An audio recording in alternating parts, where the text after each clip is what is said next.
የዋይት ሃውስን በር በረገጥኩኝ 24 ሰዓት በማይሞላ ጊዜ ምን ያህል ሰዎች እንደተገደሉበት እስካሁን ለዓለም ስጉር የሆነበትን አውዳሚውን የሩሲያ ዩክሬን ጦርነት አስቆመዋለሁ ሲል የተደመጡት የዩናይትድ ስቴትሱ ፕሬዚደንት ዶናልድ ትራምፕ ቃላቸውን በወቅቱ ባይጠብቁም ጦርነቱን ለመቋጨት የተቃረቡ ይመስላሉ።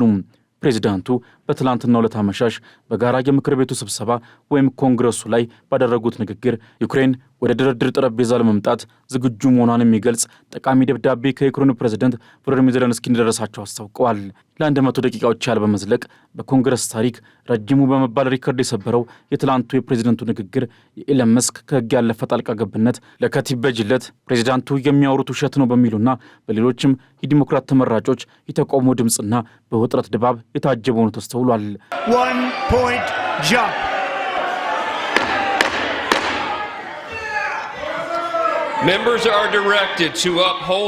በስብሰባው ላይ ከነበሩት አነጋጋሪ ክስተቶች መካከልም አንድ የቴክሳስ የዴሞክራት ፓርቲ ተመራጭ ትራምፕን በተደጋጋሚ በማቋረጣቸው በጸጥታ ኃይሎች ከአዳራሹ እንዲወጡ የተደረጉበት ሁኔታ በትራምፕ ዳግመኛ ስልጣን ዘመን የፓርቲዎቹ የሀሳብ ልዩነት ከተለመደው እጅግ ሰፊ የሚባል ደረጃ ላይ እንደደረሰ ማሳያ ሆኗል እየተባለ ነው።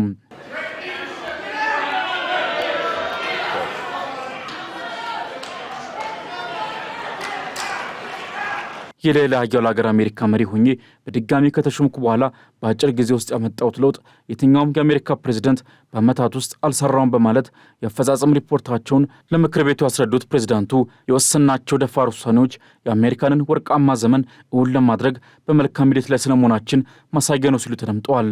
የ78 ዓመቱ ትራምፕ የአሜሪካን ታላቅነት ለመመለስ በሚል ሀገሪቱን በፕሬዝዳንት የትዕዛዝ ጎርፍ በማጥለቅለቅ ሪከርድ መስፈራቸው የሚታወስ ሲሆን ትዕዛዞቹ ከአሜሪካ አልፎ ዓለምን እያሸበሩ ቀጥለዋል። ይሁን እንጂ አሁንም ጥቂት የማይባሉ በፕሬዝዳንቱ የተመሩ ውሳኔዎች በፍርድ ቤት ታግደው በሕግ ሂደት ላይ መሆናቸው በኮንግረሱም ሆነ በዋይት ሃውስ ትራምፕን ለማስታገስ አቅም ላጡት ዲሞክራቶች ብቸኛው የመሞገቻ በር ሆኗል። ዶናልድ ትራምፕ የዩክሬንን ጦርነት በተመለከተ ያሰሙት ንግግርም የዓለምን መገናኛ ብዙሃን ትኩረት ከሳበ ጉዳዮች መካከል ዋነኛው ነበር። ከሁለተኛው ዓለም ጦርነት በኋላ በአውሮፓ ምድር እጅግ አውዳሚ ጦርነት ስለመሆኑ የሚነገርለትን የሩሲያና የዩክሬን ጦርነት ለመቋጨት መፍትሄ ሳፈላልግ እንቅልፍ እያጣሁ ነው ያሉት ትራምፕ ነገር ግን የአውሮፓ ሀገራት የዩክሬን መከላከያ አቅም ለማጠናከር ካወጡት በላይ የሩሲያን ጋዝ ለመግዛት ከፍተኛ ገንዘብ ወጪ ማድረጋቸው የሚያበሳጭና እኩል እየተራመድን አለመሆናችንን ያሳያል ሲሉ በአውሮፓውያን ላይ እንደተለመደው የወቀሳ ዶፍ አዝንበዋል። 2,000 people are being killed every single week. More than that. በእያንዳንዱ ሳምንት ከ2000 ሰዎች በላይ ይገደላሉ። የሩሲያ አፍላ ወጣቶች እያለቁ ነው። የዩክሬን አፍላ ወጣቶችም በተመሳሳይ መልኩ እየሞቱ ነው። ይህንን ማቆም እፈልጋለሁ። አውሮፓ በሚያሳዝን ሁኔታ ዩክሬንን ለመጠበቅ ካወጡት ገንዘብ በላይ የሩሲያን ነዳጅና ጋዝ ለመግዛት አውጥተዋል። እኛ ግን ዩክሬንን ለመርዳት ምናልባት $350 ቢሊዮን የሚጠጋ ገንዘብ አውጥተናል። እነሱ ግን ያወጡት $100 ቢሊዮን አይሞላም። And they've spent $100 billion. What a difference that is. ይሁንና ጁሊያን ባርንስ የተባለ የኒውዮርክ ታይምስ ተንታኝ እንደሚለው ትራምፕ አሜሪካ ለዩክሬን ሰጥታለች የሚሉትን የገንዘብ ድጋፍ እጅግ አጋነው አቅርበዋል በማለት ተችቷል። ተንታኙ ትችቱን በመረጃ ሲያስደግፍም እንደ አውሮፓውያን አቆጣጠር ከ2002 አንስቶ አሜሪካ ለዩክሬን ያደረገችው ድጋፍ $182 ቢሊዮን የሚገመት ነው ሲል የፔንታጎንን መረጃ ዋቢ በማድረግ ጽፏል። የኢነርጂና ንጹህ አየር ጥናት ማዕከል ሪፖርት ዋቢ በማድረግም የአውሮፓ ሀገራት የሩሲያን ነዳጅ ግዢ ወጪና ለዩክሬን ያደረጉት ድጋፍ ንጽጽር ከእውነታው ጋር የተራራቀ መሆኑን ገልጸዋል። እንደ ማዕከሉ መረጃ ከሆነ ባለፈው ዓመት አውሮፓ የሩሲያ ነዳጅ ለማስገባት $22 ቢሊዮን ወጪ ያደረገ ሲሆን በዓለም ኢኮኖሚ ላይ ትኩረቱን የሚያደርገው የኪየል ተቋም ደግሞ የአውሮፓ ህብረት ባለፈው ዓመት ለዩክሬን የ$20 ቢሊዮን ድጋፍ አድርጓል ብሏል። ሊያውም ቁጥሩ አገራቱ በተናጠል ለኪየቭ ያደረጉትን ድጋፍ ሲያካትት ማለት ነው። ታዲያ ቁጥራዊ መረጃዎች ይህን እያሳዩ ትራምፕ ንጽጽሩን እያጋነኑ የሰላ ወቀሳ የሚያቀርቡት የቀድሞውን የባይደን አስተዳደር ለመዝለፍ ነው የሚሉት ተንታኞች ዋሽንግተን ለዩክሬን የምታደርገው ድጋፍ እንዲቋረጥ ያሳለፉት ውሳኔ ይበልጥ ድጋፍ እንዲያገኝ ለማስቻል መሆኑን ያነሳሉ። ትራምፕ በበርካታ ጉዳዮች ላይ ካሰሙት ንግግር መካከል ለእውነት የቀረበ ነው በተባለለት የዩክሬን ጦርነት ጉዳይም ዩክሬንም ሆነች ሩሲያ በድርድር ጠረጴዛ ላይ ለመቀመጥ ዝግጁ መሆናቸውን ከሁለቱም ተፋናሚ ወገኖች ተረድተናል ሲሉ ተደምጠዋል። ነገር ግን ምንም እንኳን ዩክሬን በዋሽንግተን ጫና ወደ ድርድር ትመጣለች ተብሎ ቢጠበቅም የዩክሬን ከተሞችን በሚሳኤል መደብደቧን ያላቋረጠችው ሩሲያ እንደ ከዚህ ቀደም ሁሉ ለድርድር በር ክፍት ነው ከማለት በዘለለ እውነተኛና ተጨባጭ የሰላም ውይይቶች እንዲጀመሩ ቁርጠኛ ትሆናለች የሚለው ጉዳይ አጠያያቂ ነው።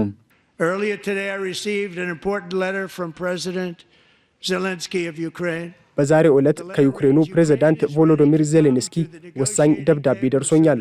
ዜሌንስኪ በላከልኝ ደብዳቤ በተቻለው ፍጥነት ሁሉ ዩክሬን ወደ ድርድር ጠረጴዛውን ለመምጣትና ዘላቂ መፍትሄ ለማፈላለግ ዝግጁ መሆኗን ገልጾልኛል። ከዚህ ባለፈ ዋሽንግተን ያቀረበችውን የማዕድን ውል ስምምነት ለመፈረምም ተስማምቷል። በተመሳሳይ ሁኔታ ከሩሲያም ጋር ውይይቶችን እየቀጠልን ሲሆን ለሰላም ድርድር ዝግጁ መሆናቸውን የሚያሳዩ ጠንካራ ምልክቶችን እያየን ነው።